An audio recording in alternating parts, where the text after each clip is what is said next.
going on? Wiggy here, workingclassfitness.com. So I'm working out the other day, just finishing up with some push presses and chins, and this guy I know from the gym comes walking in. Now, this is a big dude. We're talking like 6'4", 6'5", at least 330 pounds, probably closer to 350. Shoulders that wide. I mean, in fact, I clown the guy some because I say he doesn't have hands. He's got paws because his hands are like the size of a catcher's mitt. Yeah, just a big dude.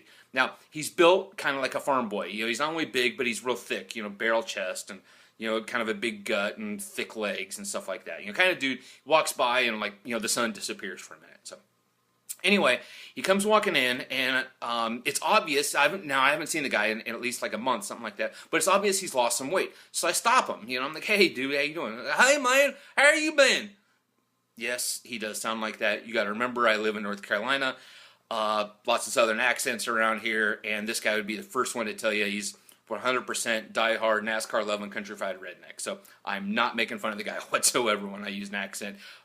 He's proud of it. So anyway, that said, you know, we started talking, and I was like, "Dude, you know, you're looking good. Obviously, you lost some weight. You know, what'd you change? What are you doing?" And this is a guy that's, you know, because of his size, he's always done just a shitload of strength work. Always been concentrating on, you know, just being as strong as possible. I mean, this is the kind of guy that literally he lays down on the bench and plays with 315 the same way you and I would an empty bar, and then gets up and laughs at you and calls you a pussy because you can't do it. You know.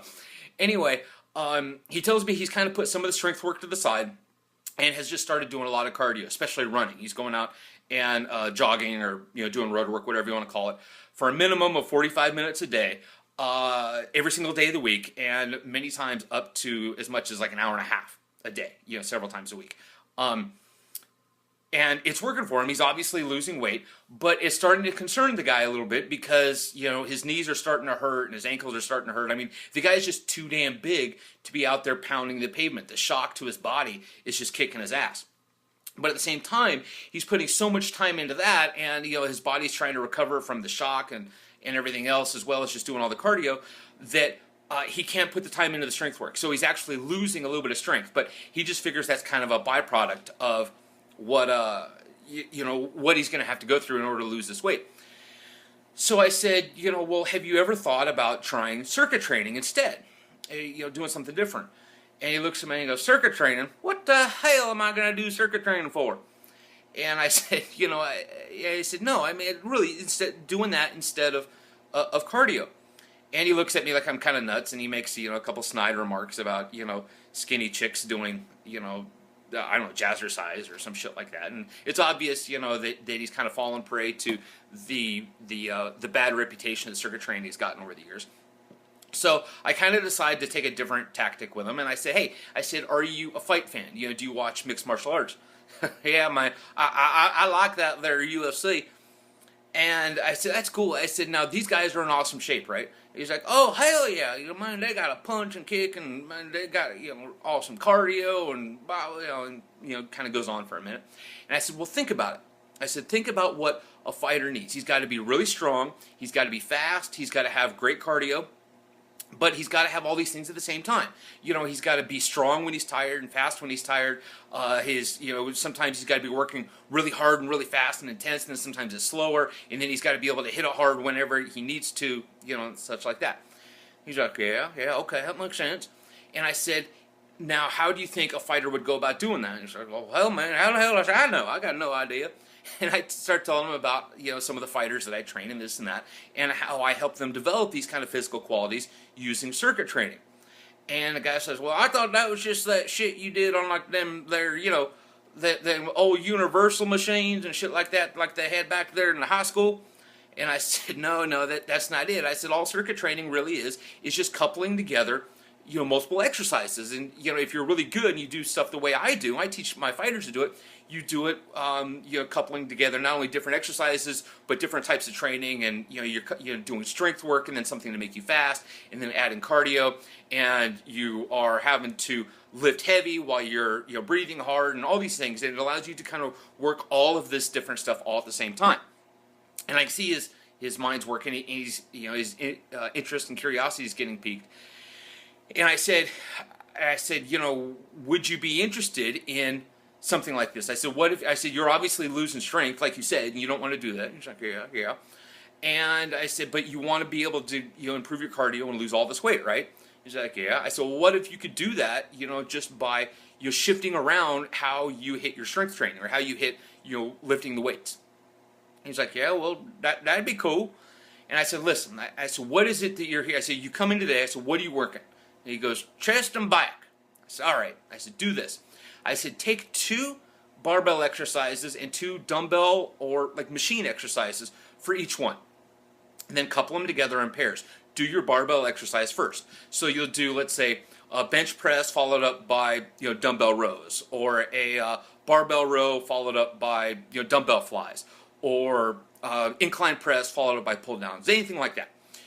Pair those together in supersets and do 3 to 4 rounds of each one. And then after each superset, do 5 squat thrusts, like a burpee without a push-up and a jump, and then 25 jumping jacks in a row. And this is where I start to lose him. He looks at me, he says, jumping jacks? What the hell am I going to do jumping jacks for? This ain't fucking high school PE class. I said, no, just stick with me. Just give it a shot. Trust me, it doesn't sound like much of the time, but you're going to be, it's all going to add up, and it's going to, make you be doing a whole bunch of work, all at once, and just trust me with this. He's like, all right, man, I'll give it a shot. So, we bro fist, and I go off to do, some upper body assistance complexes, and he goes off to do his thing. Fast forward about 20-25 minutes, and I get done, and I'm, getting ready to leave the gym, and I look around, and I don't see the guy anywhere. And I'm like, well, what the hell, And I turn the corner, and there's old boy lying on the floor, literally just in a puddle, literal puddle of his own sweat. And I walk up to him, I'm like, dude, are you all right? What's going on? Dude, I have never heard a redneck cuss that much. I didn't know they could. He looks up at me. He's sucking wind like a damn freight train. He looks at me. You no good, rotten son of a bitch. Goddamn. Just crazy, right? So I helped the guy up, and I let him catch his breath. And he's just amazed at what a great workout it is. He's able to lift heavy, but yet he's getting an awesome cardio workout at the same time. And he's working, even like an incredible, pump, everything. And he looks at me and he starts telling me, and then, like I say, it's only been about 20-25 minutes, something like that. And he's wrecked. He's like, man, this killed me worse than any kind of, jogging did or anything else. I'm sweating more, I breathe harder, etc. And he finally just looks at me and says, man, why the hell have I been doing all this jogging when I could have just been doing this all along? Bingo. And that was the point. And I explained to him a little bit more about how you could, put complexes in circuit training into his program, and how he could still be strong, he could get faster, and he could still lose the weight, and it wouldn't put the wear and tear on his body that, the hardcore road work did. So here's the thing, and the question I've got for you: are you doing something in your own program that you think you could be a lot more efficient with and get a lot more benefit out of if you just tweak things a little bit? I think you could, and I'd like to show you more about it. I've got another video. There's going to be a box coming up here just a second at the end of this video. Click on that. That will take you to the next video because I want to tell you some more. Or you can just take a look below this. There's a link there. Click that, and that'll take you to the next video that'll tell you more about this kind of training. So check that out, and we'll see you on the flip side. Train hard, rest hard, play hard.